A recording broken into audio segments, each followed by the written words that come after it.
নমস্কার, আমি Subhrajit tour kingdom travel agency থেকে। আমি আপনাদের এর আগের ভিডিওতে জানিয়েছিলাম যে নর্থ সিকিম যাওয়ার নতুন ব্রিজ ওপেন হয়েছিল, অর্থাৎ লাচেন দিকটা যাওয়ার। সেটা হচ্ছে তারামচু ব্রিজ। তারামচু ব্রিজের আগে কিছুটা অংশ, প্রায় অনেকটা অংশই রাস্তা ধসে যায় এবং সেই ক্ষেত্রে প্রায় 1,500-এর মতন ট্যুরিস্ট নর্থ সিকিমের লাচেনে আটকে পড়েছেন।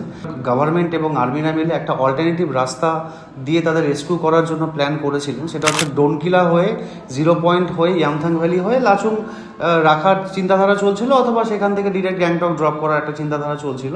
কিন্তু ওখানকার ওয়েদার ভীষণ খারাপ হওয়াতে গভর্নমেন্ট ডিসিশন নিয়েছেন যে যেই রাস্তায় ভেঙেছিল, তারামচু ব্রিজে যেখানে ধস নেমেছিল, সেখানেই পাহাড়ের গা ঘেঁষে একটা টেম্পোরারি রাস্তার পরিকল্পনা চালিয়েছেন। তো যেই গাড়ি করে গেছিলেন সেই গাড়ি করে তারামচু ব্রিজ পর্যন্ত তারা আসবেন এবং সেখানে এই রাস্তাটা ক্রস হয়ে যাওয়ার পর গ্যাংটক থেকে অন্যান্য গাড়ি গিয়ে তাদেরকে রেস্কিউ করার একটা প্ল্যান চলছে। তো আশা করা যায় যে কালকে কিছুটা ট্যুরিস্ট রেস্কিউ হবে এবং পরশু দিনের মধ্যে আশা করি সম্পূর্ণ ট্যুরিস্ট রেস্কিউ হয়ে যাবে। আপনারা যারা দেখছেন এবং যাদের ফ্যামিলি এই মুহূর্তে লাচেনে আটকে পড়েছেন, তাদেরকে উদ্দেশ্য বলবো আপনারা একদমই প্যানিক করবেন না। লাচেন আপনারা সবাই জানেন একটা সেন্সিটিভ এরিয়া, সেখানে নেটওয়ার্ক পাওয়ার স্ট্রেংথ বহুত কম।